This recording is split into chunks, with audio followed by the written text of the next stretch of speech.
Malam tiba dan angin sore terasa hangat. Ada tanaman hijau subur di rumah Xiao.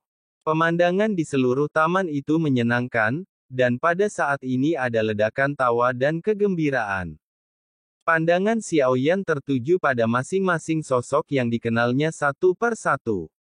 Dia merasa seperti di rumah sendiri ketika kembali ke Xiao Mansion. Dalam pertemuan-pertemuan sebelumnya, Xiao Zhan selalu tertawa paling keras, tetapi sekarang tidak lagi. Pada malam hari, gelak tawa Ye Beijing memenuhi tempat, dan di antara kelompok orang ini, hanya Ye Beijing yang tampak janggal. Namun, tidak semua anggota tim Fearless berkumpul bersama, misalnya, Lang Tian Long Yi dan Ding Yue tidak ada di sana. Lang Tian sedang menyendiri memurnikan ramuan sementara Long Yi berlatih dengan Wang Cai, anjing neraka berkepala 3. Ding Yue bekerja keras di Minghe Teknologi. Ketiganya memiliki tujuan hidup yang jelas, dan beberapa bulan telah berlalu dengan cepat. Xiao Yan tidak berlatih sama sekali selama bulan-bulan ini, dia juga tidak memikirkan apapun. Aku akan tinggal di rumah besar bersama kalian semua. Xiao Yan baru saja menjelaskan segalanya tentang Kai Lin kepada semua orang selama pertemuan. Setelah melupakan ingatannya, Kai Lin akan memiliki kehidupannya sendiri. Jadi Xiao Yan tidak sedih setelah menyadarinya. Karena ini sendiri bukanlah hal yang buruk, dia tidak perlu bersedih dengan bakat Kai Lin. Mungkin ada perkembangan yang baik di masa depan. Ular piton penelan langit 9 warna belum mencapai batasnya. Jika ia dapat terus berevolusi, kekuatannya akan meningkat pesat. Perpisahannya memang singkat, tetapi jika Kai Lin lebih baik, Xiao Yan rela melepaskannya. Ini juga semacam perlindungan. Setidaknya Kai Lin hanya pergi sementara. Itu bukan kematian. Adapun kemana Xiao Yuli akan mengirim Kai Lin, dia mungkin tidak akan memberitahunya. Kalau memang ada takdir di hidup ini, kita pasti akan bertemu lagi. Orang-orang dari kelima tim memilih untuk berlatih di alam dewa kuno sebagian besar waktu mereka. Namun, selain sumber daya yang melimpah di sini, tidak ada krisis hidup dan mati. Hakikat dari kultivasi adalah terus-menerus menerobos batasan. Namun, dalam lingkungan pelatihan yang begitu nyaman, sulit untuk menempatkan diri dalam bahaya ekstrim. Jadi ada pro dan kontra. Namun untungnya, keuntungannya lebih besar daripada kerugiannya. Dengan sumber daya yang cukup, dunia dewa kuno juga mengubah aturan.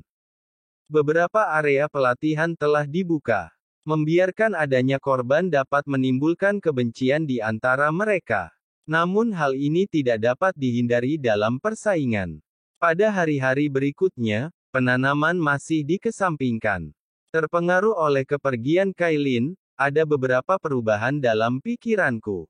Tetapi yang aneh bagi Xiao Yan adalah ketika ia melihat Kai Lin bertambah tua dan bahkan hampir meninggal, ada bekas-bekas yang menyayat hati.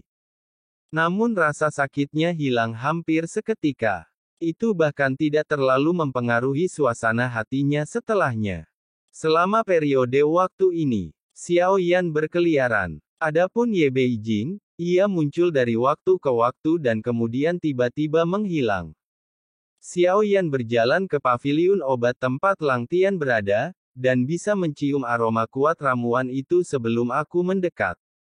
Saat memasuki paviliun alkimia, Xiao Yan berjalan santai dan dikenali segera setelah dia masuk. Di paviliun alkimia yang besar, obat anti-inflamasi dipamerkan berulang kali. Gambaran kedokteran, bahkan saat ini, masih banyak alkemis yang mendalaminya, seolah-olah mereka masih bisa memperoleh wawasan darinya. Sorak-sorai segera bergema di seluruh paviliun penyulingan obat. Tingkat pemujaan yang dinikmati Xiao Yan di sini tidak kalah dari ratu di alam dewa kuno. Dia adalah reinkarnasi dari Yang Mulia, Xiao Yan. Sosok alkemis berkata, mengapa dia terlihat familiar? Dasar bodoh, alkemis yang ada di tengah gambar di paviliun alkimia itu dia. Saat Xiao Yan melangkah masuk, Sorak-sorai terdengar, dan pada saat yang sama, terdengar suara ledakan.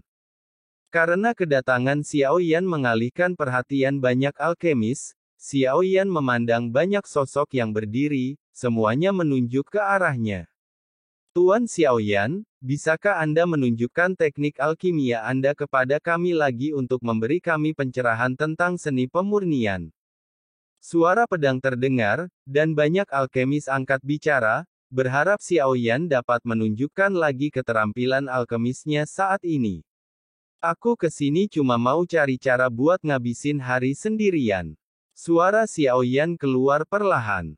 Semua orang menjadi tenang dan ingin memakan Lang Tian, dan semua orang jelas mengenalinya.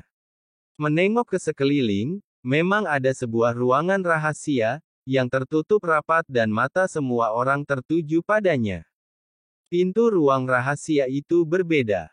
Pintu itu terbuat dari batu yang sangat tebal, dan dinding di sekitarnya jelas lebih rusak daripada dinding di sekitarnya. Ruang alkimia di sini sangat kokoh. Aku bertanya-tanya berapa banyak ledakan yang telah mereka alami hingga meninggalkan jejak yang berantakan seperti ini. Ledakan. Gerbang batu yang tadinya tampak hancur tiba-tiba berguncang lagi. Sudah ada 99 tungku yang meledak. Tidak seorang pun berani bertanya perintah apa yang sedang dipraktikkan senior Lang Tian. Setelah beberapa saat, pintu batu itu perlahan terbuka dan sesosok tubuh yang sedikit malu keluar. Ketika Xiao Yan melihat sosok itu berjalan keluar, matanya sedikit menyipit, dan ombak di depannya. Ternyata Lang Tian sudah tidak muda lagi, rambutnya sudah penuh dengan uban. Dia telah menumbuhkan jenggot panjang dan tampak setua pria normal. Kapan suara itu menggangguku saat memurnikan ramuan? Suara Lang Tian juga menjadi serak dan rendah.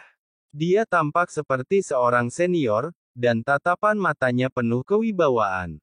Tentu saja, di paviliun pemurnian obat, Lang Tian merupakan tokoh senior yang sangat dihormati.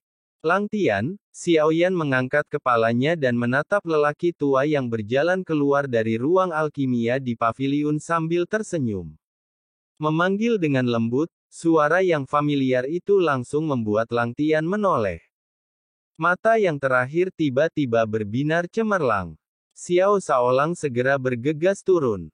Dia memeluk Xiao Yan dengan erat. Keduanya sudah lama tidak bertemu Lang Tian dan sangat merindukan Xiao Yan. Meskipun waktu yang dihabiskan dalam tim beranggotakan 5 orang itu hilang selamanya, tetapi untuk semua orang dalam tim, kita semua mengalami kenangan indah. Mengapa kamu tiba-tiba menjadi begitu tua? Xiao Yan menatap Lang Tian dengan bingung. Aku tenggelam dalam alkimia dan tidak bisa menerobos. Masa hidupnya hampir habis. Lang Tian tersenyum pahit dan berkata, ada pil yang bisa membuatmu awet muda selamanya. Namun, dia tidak mengambilnya. Karena dia telah lama mendalami ilmu alkimia, itu tidak penting baginya.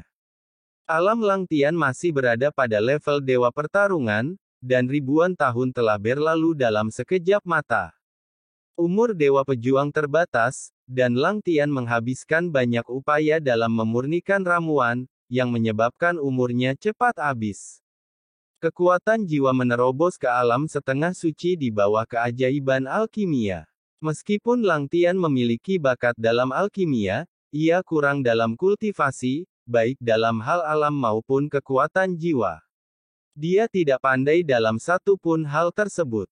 Kekuatan jiwamu terkekang. Baiklah, aku akan membuat pil untuk membantumu menerobos. Xiao Yan langsung duduk bersila di lapangan, menyebabkan keributan. Lang Tian juga tampak bersemangat. Bagi seorang pecinta obat-obatan sepertinya, menyaksikan para alkemis yang lebih kuat darinya, tentu saja merupakan kenikmatan yang langka dan luar biasa. Saat dia mengangkat tangannya, api pun membubung. Melihat api 3 warna yang berkobar di seluruh paviliun penyulingan obat, sorak-sorai kegembiraan yang menggetarkan bumi terdengar di paviliun penyulingan obat. Ya ampun, api macam apa ini? Bagaimana bisa begitu luar biasa?